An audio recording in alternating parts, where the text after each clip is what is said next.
অনেক বছর আগে ছিল এক চমৎকার রাজ্য সুরলোক। পাহাড়, নদী আর সবুজ বনের মাঝে গড়ে উঠেছিল এই রাজ্য। সেখানে রাজত্ব করতেন রাজা চন্দ্রবর্মা, একজন সুবিচারক, প্রজাপ্রেমী ও জ্ঞানী শাসক। রাজপ্রাসাদে থাকতো তার একমাত্র কন্যা রাজকুমারী রূপসা। ছোটবেলা থেকে সে ছিল আলাদা রকমের। সে ময়ূরদের সাথে নাচতো, ফুলেদের সঙ্গে কথা বলতো আর প্রজাদের সুখ দুঃখের খোঁজ নিতে পছন্দ করত। প্রাসাদের চাকচিক্য তাকে কভু মোহিত করতে পারেনি। সে বিশ্বাস করত রাজত্ব মানে দায়িত্ব, শাসন নয়, ভালোবাসা। হঠাৎ বদলে গেল সবকিছু। সকালের আলোতে দেখা গেল জঙ্গলের গাছগুলো শুকিয়ে যাচ্ছে। পাখিরা গান বন্ধ করে ফেলেছে। ছোট ছোট নদীগুলো শুকিয়ে যাচ্ছে। রাজা চিন্তিত হয়ে পড়লেন। অনেক সৈন্য পাঠানো হলো জঙ্গলে, কিন্তু কেউ আর ফিরল না। তখন রূপসা বাবার সামনে গিয়ে বলল, বাবা, আমাকে যেতে দিন। আমি জঙ্গলকে ভালোবাসি। আমি জানি সে কষ্টে আছে। তার ডাকে আমি সাড়া না দিয়ে পারি না। রাজা বললেন, কিন্তু তুমি তো রাজকুমারী, একা যাবে?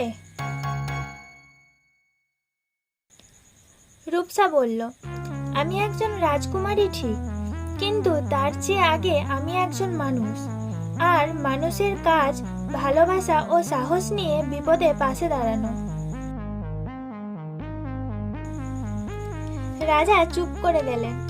আর সেই রাতে রূপসা ঘোড়া নিয়ে রওনা দিল জঙ্গলের উদ্দেশ্যে।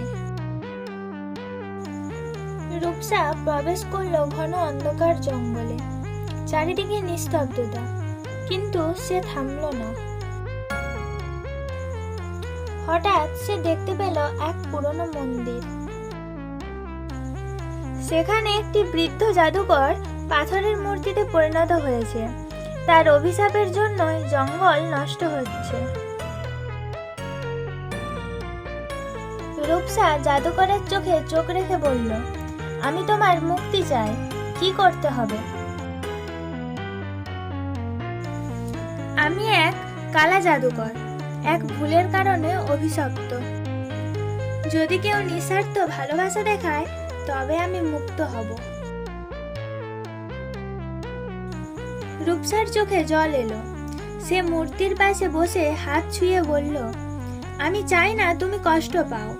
আমি চাই না এই জঙ্গল মরুক। যদি আমার ভালোবাসা সত্যি হয়, তবে তুমি মুক্ত হও। চোখের পলকে মূর্তির অভিশাপ ভেঙে গেল।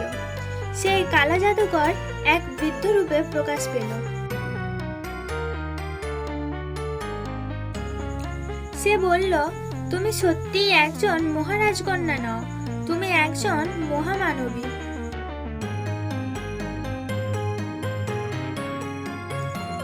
জঙ্গল ফিরে পেল প্রাণ। জঙ্গল আবার সবুজ হয়ে উঠল। ফুল ফুটতে লাগলো, নদী বইতে লাগলো,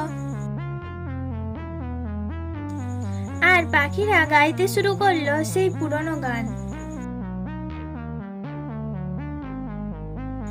জাদুকর রূপসাকে একটি বিশেষ আশীর্বাদ দিল, যেখানেই তুমি যাবে সেখানেই শান্তি, সাহস আর ভালোবাসা ছড়িয়ে পড়বে। রাজ্যে ফিরে রাজা চন্দ্রবর্মা কাঁদতে কাঁদতে মেয়েকে বুকে জড়িয়ে ধরলেন। প্রজারা আনন্দে নাচতে লাগলো।